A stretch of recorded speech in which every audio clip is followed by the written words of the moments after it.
आदाब नाजरीन, आप देख रहे हैं FTR न्यूज़ चैनल।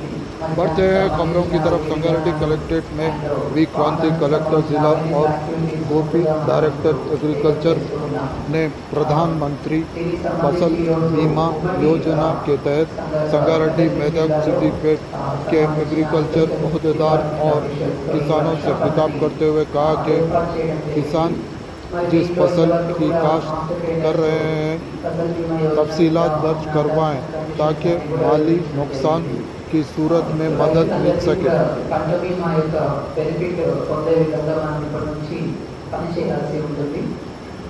तो పంట బీమాకు సంబంధించి బెనిఫిట్ కరెక్ట్గా రావాలి అంటే రైతు ఏ క్రాప్ వేశారు, ఎంత ఎక్స్టెంట్లో వేశారు అన్నది కరెక్ట్ డీటెయిల్స్ మనము తీసుకోవాల్సి ఉంటుంది.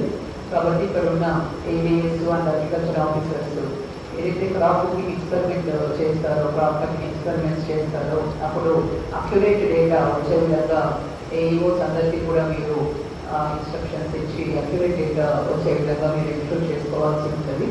అండ్ ఫార్మర్ బయోమెట్రిక్ ఐడెంటిఫికేషన్ కూడా ఇప్పుడు మనం చేస్తున్నాము. కాబట్టి ఏదైతే క్రాప్ బుకింగ్ డేటా ఉంటుందో ప్రతి ఫార్మర్ కూడా వారి బయోమెట్రిక్తో అది ఐడెంటిఫై చేయాల్సి ఉంటుంది. అండ్ ఈ డేటా అంతా కూడా ఒక ట్రాన్స్పరెంట్ విధంలో గ్రామ సభలు కండక్ట్ చేసి రైతు వేదికల్లో కూడా ఈ డేటా మనము పబ్లిష్ చేయాల్సి ఉంటుంది. సో దట్ ఫార్మర్కి కూడా ఏ డేటా అన్నది మనము ఇన్సూరెన్స్ పోర్టల్లో ఫీడ్ చేస్తున్నాము, ఫార్మర్కి కూడా ఐడియా ఉండే విధంగా ఇవన్నీ కూడా మనకు చేయాల్సి ఉంటుంది. కాబట్టి ఈ పంట బీమాకు సంబంధించి ఇప్పుడు అగ్రికల్చర్ డిపార్ట్మెంట్ అంతా కూడా డెవలప్ అయ్యి మీరు వీటికి సంబంధించిన యాక్టివిటీస్, ఎక్స్టెన్షన్ యాక్టివిటీస్ అన్నీ కూడా అగ్రికల్చర్ ఎక్స్టెన్షన్ ఆఫీసర్ ద్వారా టేకప్ చేయాలి.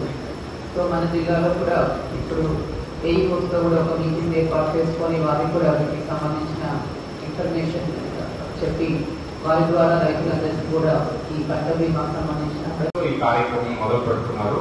సో ఆ కార్యక్రమంలో పాల్గొంటున్న అధికారులు కావచ్చు, లేదు మన ఆదర్శ రైతులు కావచ్చు, వాళ్ళ దగ్గర నుంచి తీసుకోవాల్సిన ఫీడ్బ్యాక్స్ తీసుకుంటూ తర్వాత రాష్ట్ర స్థాయిలో కూడా మనం ఇన్సూరెన్స్ కంపెనీస్ కావచ్చు, అదర్ స్టేక్ హోల్డర్స్ వాళ్ళతో కూడా డిస్కస్ చేసుకుంటూ ఫైనల్గా